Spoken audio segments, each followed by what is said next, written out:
Hello everyone, welcome all of you to my channel. This is Geet Kaur. So guys, आज की video में मैं बात करने वाली हूँ यूके एडमिशन इंटरव्यूज़ के बारे में। सो अभी करंट सिचुएशन के अकॉर्डिंग स्टूडेंट्स के जो हैं इंटरव्यूज़ हो रहे हैं। यूनिवर्सिटी वाले जो हैं वो सभी स्टूडेंट्स का इंटरव्यू ले रही हैं कैश लेटर इशू करने के लिए। सो करंट सिचुएशन के अकॉर्डिंग कुछ स्टूडेंट्स ऐसे भी हैं जिनका जो है इंटरव्यू रिजेक्ट हुआ है। उनको पर्टिकुलर यूनिवर्सिटी ने रीज़न दिया हुआ है कि क्या आपके रिफ्यूज़ होने का रीज़न है। सो वीडियो में मैं सारी चीज़ें डिस्कस करूंगी कि कौन कौन से ऐसी रीजंस होते हैं जिनकी वजह से आपका इंटरव्यू रिजेक्ट हो सकता है और कौन सी ऐसी मिस्टेक्स हैं जो आपको नहीं करनी। सो वीडियो में मैं आपको 5 ऐसी मिस्टेक्स बताऊंगी जिनका आपको खासकर ध्यान रखना है eight the time of your interview. Video बहुत ही इंपॉर्टेंट है बिकॉज इंटरव्यू से पहले आप ऑलरेडी पे कर चुके होते हो अपनी फीस या और भी आपके कई चार्जेस होते हैं। So it's better to know all this detail before giving your interview. और वीडियो स्टार्ट करने से पहले अगर आपने मेरा चैनल सब्सक्राइब नहीं किया then please subscribe my channel. सबसे पहले हम बात करते हैं रीज़न नंबर 1 की, जो कि सबसे बड़ा मेजर इशू है स्टूडेंट्स के जो इंटरव्यू रिजेक्ट हो रहे हैं उसका। That is your wrong SOP statement. अगर आपकी एसओपी जो है आपने फॉर सपोज मैं आपको एग्जांपल देती हूँ, आपने जिस भी यूनिवर्सिटी में अपनी एसओपी सेंड की है, स्टेटमेंट ऑफ पर्पस आपको पता होना चाहिए आपने क्या दिया है। समटाइम्स ऐसा होता है कि आपके पास एक ही एसओपी होती है, आप उस एसओपी को जो है 2-3 यूनिवर्सिटी में भेजते हो। जब आप अपनी सेम एसओपी यूज़ कर रहे होते हो, आपको अपने एसओपी में सबसे पहले चेंजेस करने हैं। जब आप ऑफर लेटर अप्लाई करते हो तो आपको जब ऑफर लेटर अप्लाई करना है, अपनी एसओपी बिल्कुल अच्छे से चेक करनी है कि आप अपनी एसओपी में जिस यूनिवर्सिटी में अप्लाई कर रहे हो उसी का रीज़न दे रहे हो, that why did you choose this university, और जिस कोर्स के लिए आपने अप्लाई किया है उसी की इन्फॉर्मेशन है। बिकॉज कई स्टूडेंट्स के साथ ऐसा हुआ है कि आप कई बार जल्दबाजी में एप्लीकेशन अप्लाई करते हो तो वो सेम एसओपी जो है कई बार यूनिवर्सिटी में अप्लाई कर देते हो आप यूनिवर्सिटी में।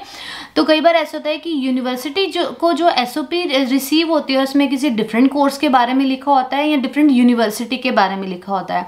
तो वहाँ पे आपकी जो स्टेटमेंट है वो रॉन्ग हो जाती है। हाउ? क्योंकि आपने एक ही एसओपी बनाई थी, वही एसओपी आपने बाय मिस्टेक दूसरी यूनिवर्सिटी में सेंड कर दी फॉर योर ऑफर लेटर। सो सबसे बड़ा मेजर रीजन ज़्यादातर स्टूडेंट्स के साथ यही हुआ है कि जो आपने एसओपी सेंड की है यूनिवर्सिटी में और जो आप बोल रहे हो वो स्टेटमेंट रॉन्ग है।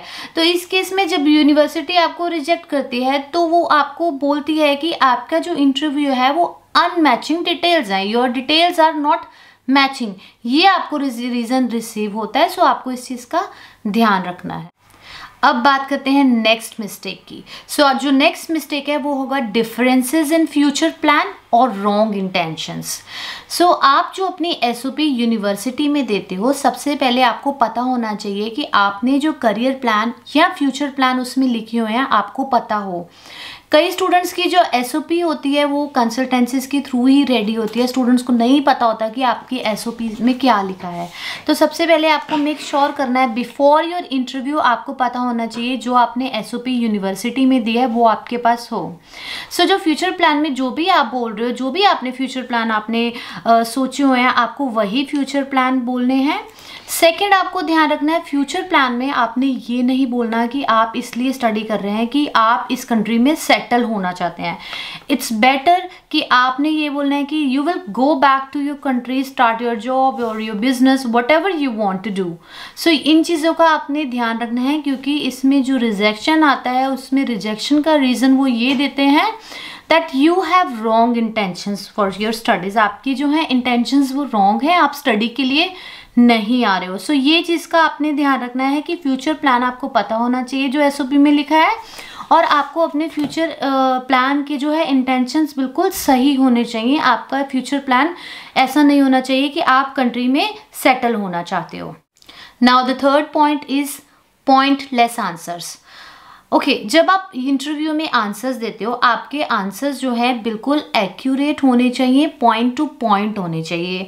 सम टाइम स्टूडेंट्स जो क्या करते हैं वो एसओपी अपने इंटरव्यू की प्रिपरेशन इस तरीके से करते हैं कि वो सडनली कुछ भी बोल देते हैं और उनके जो आंसर्स है वो पॉइंट टू पॉइंट नहीं होते, लाइक समटाइम्स वो घुमा फिरा के, लाइक कई बार हम कुछ चीज़ें होते हैं जो घुमा फिरा के बातें करते हैं, तो आपको उस तरीके से अपना इंटरव्यू नहीं देना। आपको जो आंसर पूछा गया है उसका बिल्कुल पॉइंट टू पॉइंट आंसर देना है। सबसे पहले आपको आंसर देना है। अगर आप चाहते हो कि आप उस आंसर को इंक्रीज करना चाहते हो, देन आप जो है फर्दर जो है कुछ लाइंस अपने इंटरव्यू में ऐड कर सकते हो। बट सबसे पहले जो आपका आंसर है उसका मेन आंसर्स बिल्कुल स्टार्टिंग में 1 to 3 लाइंस में आपने अपने मेन पॉइंट में आंसर्स देने हैं।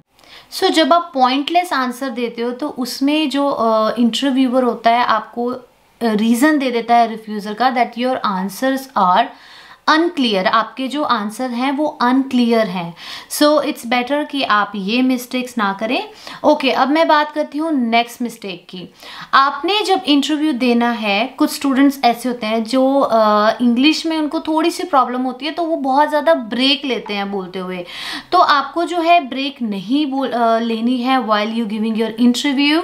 तो जब अगर आप अटक अटक के इंटरव्यू देते हो या आप ऐसा बोलते हो कि आपको इंटरव्यू को लगता है कि बिल्कुल रटा हुआ से आंसर्स हैं, तो उसमें जो इंटरव्यूअर जो है वो रीज़न दे देता है रिफ्यूजल का, दैट इज़ अनसेटिस्फाइड आंसर। उसमें वो अनसेटिस्फाइड हो जाते हैं क्योंकि वो बिल्कुल एक्यूरेट आप आंसर्स नहीं दे रहे हो, बहुत ज़्यादा रुक रहे हो या बिल्कुल रटा हुआ लग रहा है। तो इन चीज़ों का आपने ध्यान रखना है कि ब्रेक्स नहीं होने चाहिए या ज़्यादा फास्ट भी नहीं होना चाहिए जिससे कि वो आंसर बिल्कुल रटा हुआ लगे। Now let's talk about the last reason of refusal, that is low internet connections. जब आपको पता हो कि आपका इंटरव्यू कौन सी डेट और कौन से टाइम पे है, तो सबसे पहले आपका जो है इंटरनेट कनेक्शन बिल्कुल सही होना चाहिए। क्योंकि जब इंटरव्यूअर आपका इंटरव्यू लेते हैं और आपका इंटरनेट कनेक्शन नहीं आता, वो एक बार आपसे जो है इंटरव्यू के टाइम पे आपसे कॉल कनेक्ट करते हैं, नहीं होती, वो दोबारा करते हैं, वो थर्ड टाइम भी ट्राई करते हैं, बट वो फोर्थ टाइम जो है ट्राई नहीं करना चाहते।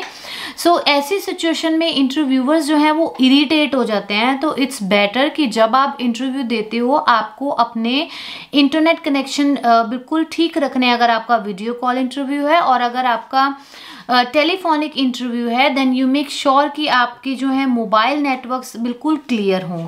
सो ये सारी चीज़ों का आपने ध्यान रखना है। बाकी मैं आपसे यही कहूँगी कि at the time of interview be prepared, be confident, be ready, be presentable. So इन सब चीज़ों का आपका ध्यान रखेंगे तो आपका इंटरव्यू ज़रूर क्लियर होगा। क्योंकि इन दिनों सितंबर इनटेक के लिए कंटिन्यूसली इंटरव्यूज़ हो रहे हैं। स्टूडेंट्स की बहुत सारी क्वेरीज हैं, बहुत सारे स्टूडेंट्स क्वेरी कर रहे हैं, बहुत सारे स्टूडेंट्स जो है अपना रिव्यू दे रहे हैं। कुछ स्टूडेंट्स हैप्पी हैं इंटरव्यू पास होने के बाद, कुछ स्टूडेंट्स सैड हैं इंटरव्यू ना क्लियर होने के बाद। सो अगर आप ये सारी चीज़ों का ध्यान रखेंगे तो आपका जो यूके स्टडी प्रोसेस है वो सक्सेसफुली कंप्लीट होगा। और अगर आप सबसे पहले अपना ये आपका पहला इंटरव्यू होता है एडमिशन के लिए यूनिवर्सिटी से, अगर आप ये अच्छे से प्रिपेयर करते हैं तो फर्दर आपका जो एम्बेसी इंटरव्यू होता है या एयरपोर्ट पे जो भी आपको क्वेश्चन पूछते हैं, आप उनके लिए भी बहुत अच्छे से रेडी रहोगे। So this is your first step of your interview which help you in the future. So B ready, be confident. अगर आपको कुछ हेल्प चाहिए regarding interview, you can just email your details.